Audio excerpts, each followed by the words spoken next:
So in this segment, we're going to be talking about Keir Starmer embracing the Brexit slogan, Take Back Control.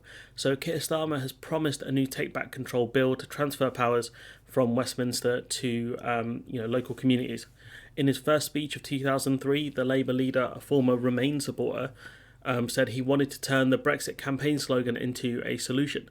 So we have seen certain words reclaimed by people in years gone by, but here we are seeing someone steal an opposition slogan and try to redefine it. Take back control in the Brexit conversation was about laws, borders and money.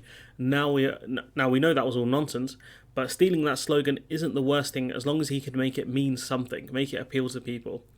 Starmer said the legislation would be a centrepiece of Labour's plans if it wins the next general election, so this has to play a key part in the manifesto if that's the case. Setting out his priorities for a future Labour government, Starmer said he wanted to give communities the chance to control their economic destiny. The decisions which create wealth in our communities should be taken by local people with skin in the game, and a huge power shift out of Westminster can transform our economy, our politics and our democracy, he said, end quote. There's not a lot in terms of specifics, which is a pain, but giving local people a bigger say is a good thing until you run into NIMBYs, not in my backyards, who will block anything who will lower their own house value, even if it would help the local community. They've been a real problem. During the Brexit campaign of 2016, Starmer said he couldn't disagree with the basic case so many Leave voters made to him. It's not unreasonable for us to recognise the desire for communities to stand on their own feet. It's what Take Back Control meant, he said. Okay, whatever. So we will embrace the Take Back Control message and turn it into a slogan. Those are kind of the stuff he said. Yet this is the first time we've heard of it. He did not really mention it, this Take Back Control stuff, whilst he was in the a shadow cabinet member or when he was in the later leadership contest. It feels like more pandering towards the red wall, which in this context isn't a bad thing, because it's not, going towards the xenophobia or anything like that of certain red wall or certain British voters. Let's be honest, it's not exclusively a red wall thing. But again, it might alienate some of the very pro-EU people due to the phrasing, like it might appeal to people who thought Take Back Control could have meant more local power, or it could appeal to those people. But we know Take Back Control is mostly about immigration, so this move might not even work in terms of trying to redefine the slogan.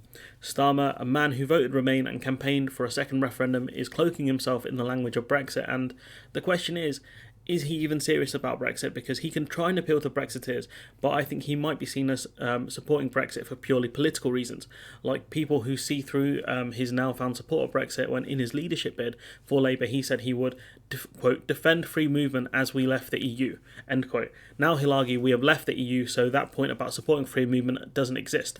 But it was only a few years ago he was very pro-EU.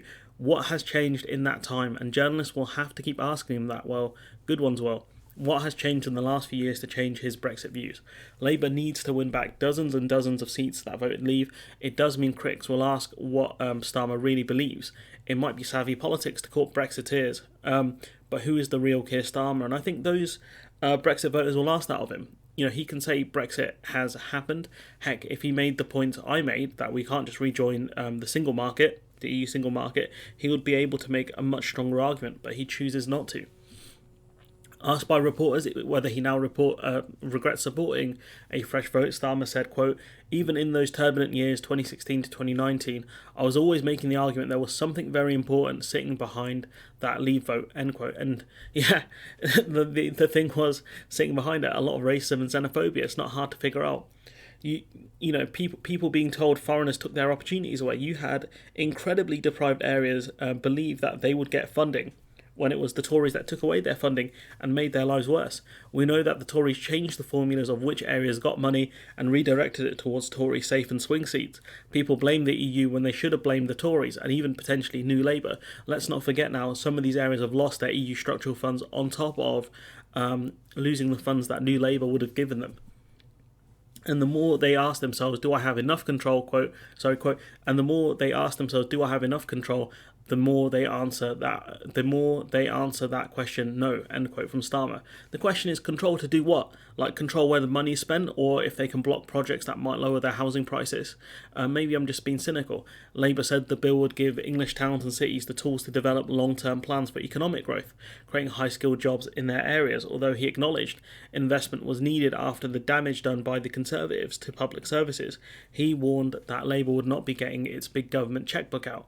So these areas will get new powers, but not more funding. So how will they achieve anything when you're talking about potentially decades of underinvestment?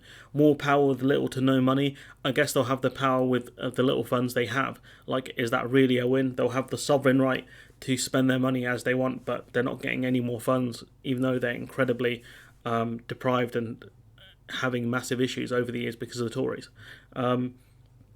Genuinely, it could be a good thing. I think more local power is a good thing up until you run into NIMBY issues. But yeah, not bad. But again, until he gets into specifics here, we won't really know much more. But I think taking the Brexit language, redefining it seems like a fairly savvy move, but he'll always run into the issue of you were very pro-Remain up until a few years ago. What has changed? And I think that's where he's going to struggle.